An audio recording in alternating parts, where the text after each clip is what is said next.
News Talk Breakfast. In association with AIR. Seamless connections with Ireland's #1 broadband provider. Let's bring in the Minister of State at Department of Transport now, Hildegard Naughton. Minister, thanks indeed for talking to us. I know you want to talk about the Christmas and New Year road safety appeal. We'll get to that in a moment. But look, I presume you were listening to our conversation there. Do you sort of broadly share that view that maybe this is the way to go going forward with COVID, tweaking the restrictions rather than bringing in kind of widespread lockdown? Yeah, I think we're in a very different position this year, this Christmas, than we were last year, with over 93% of people vaccinated. And we see the impact of that it's having in protecting people. If you do get the virus, you're less likely to be seriously ill with it. And then with the rollout of the booster programme. And I think that, you mentioned the word tweaking. I think if we all tweak our own, behaviour over the next few weeks, that will have an impact by just reducing the number of people we're meeting. Yes, go meet your friends, but do so safely. And we all know how to do that. And I think that we can manage the virus and keep it under control. And I think we're all well trained around that. What we want to do as a government is keep businesses open, ensure that people can go about, I suppose, their daily lives in a slightly more limited way by wearing your mask, keeping your social distancing, washing your hands, doing all the things we know well, and working from home is really important where you can. Yeah. And just to plan your week ahead to try and minimise those social interactions. I'm not, as part of NPHET, we have to listen to the advice, but knowing how we have suppressed this virus over the last 18 months, and we did so really well. And when I say we, I'm talking about people, citizens, who just doubled down in reducing their social contacts. And I think that we can do this. We have to remember we are in a more positive place than we were this time last year. And sometimes that does get lost with people's, obvious anxiety now coming into the winter period when there are more colds and flus out there. But we all know how we caught a cold and a flu in the past. We're now wearing masks and we know how to do it. So it's just to double down on those measures. And just finally on this, and look, I know you can't speak for NPHET, but on a personal basis, do you see the merit in looking at things like maybe just giving people a bit of guidance about household visits, about the number sitting at a table in hospitality, about maybe reducing capacity for indoor events, if not outdoor events? Do you see the logic in looking at some of those kind of measures?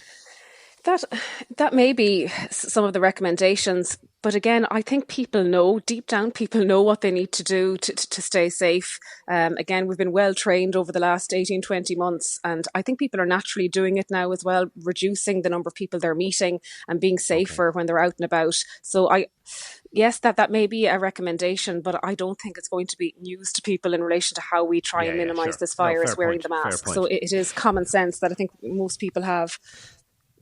Okay, two quick issues that are relevant to your department. We spoke to SIPTU earlier on the programme. They were calling for a reduction in the numbers going on public transport and passenger capacity. They were saying, given the COVID numbers, it's necessary to protect both staff and the public. Is that something the government will be listening to?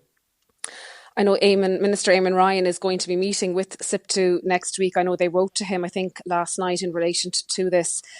So I suppose, again, the advice remains for people, not to travel into work or take public transport or to work from home where possible.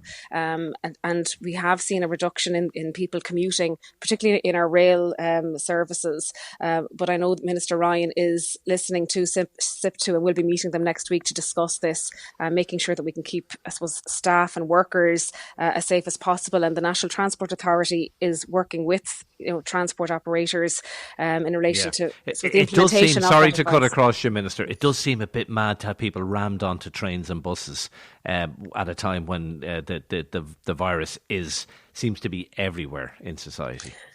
And that's why the advice is for people to work from home. You shouldn't be commuting into work. You should be staying at home if you can at all avoid it.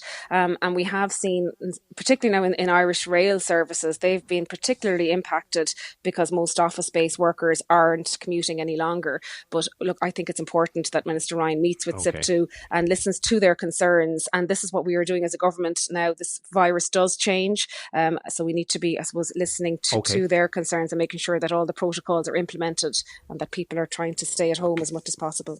Briefly, Minister, on that truck workers dispute or protest yesterday, huge traffic disruption in Dublin.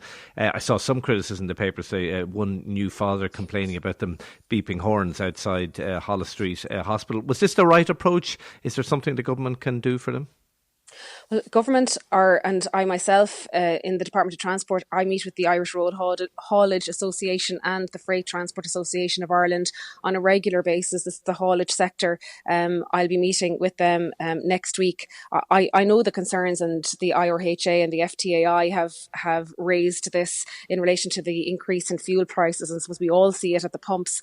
So there's a number of measures that we have put in place. I'm not saying that this is the end of the story, but the diesel rebate scheme is in place. That's a partial excise refund when the price of diesel goes above a certain point. And also, if you're a business that's registered for VAT, you can have that VAT deducted for road diesel and other motoring costs. But it's important now that, and this is a global, the price, the spike in fuel is a global issue. It's mainly as a result of the recovery from the pandemic. There's other issues around the cost of raw materials, exchange rates, things that are outside of our control.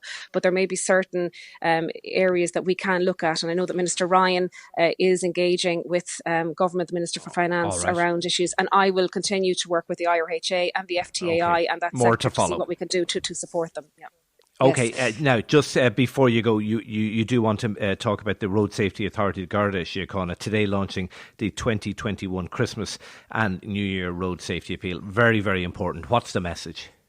So today I'm meeting with the Road Safety Authority and An Garda Síochána. We're launching a drink driving road safety appeal. This comes into the new year and the Christmas period. And just to give the very stark figures that over the last 5 years, 83 people lost their lives on our roads just over this period, and over 700 people were seriously injured. So this is just a reminder to drivers, if you're going out over this Christmas period and the new year, have a designated driver, plan your trip home so that you're getting a taxi or a hackney and you're not getting behind the wheel of a car after drinking. And just again, the reminder around the morning after. This is a dangerous time where people might think that they're not over the limit, but they are. 1 in 4 drivers admit to driving over the limit the morning after. And also just last week or 2 weeks ago, I launched the Coca-Cola designated driver campaign, where Coca-Cola are offering a designated driver on a night out, free soft drinks, and also free parking in cities like Dublin, Cork and Galway and Belfast. So we're just reminding people to look, please be cautious this Christmas. The statistics are very clear over the last number of years of people being seriously injured or dying on our roads, and we want to have a nice Christmas and make sure that we're all looking after ourselves. And there are really stark statistics there around the dangerous times on our roads between 4 p.m. and 8 p.m. That's highlighted as the highest risk for fatal crashes. But really, do not be tempted to drink and drive this Christmas and New Year period. Okay, thank you indeed for talking to us, Minister of State in the Department of Transport, Hildegard Naughton.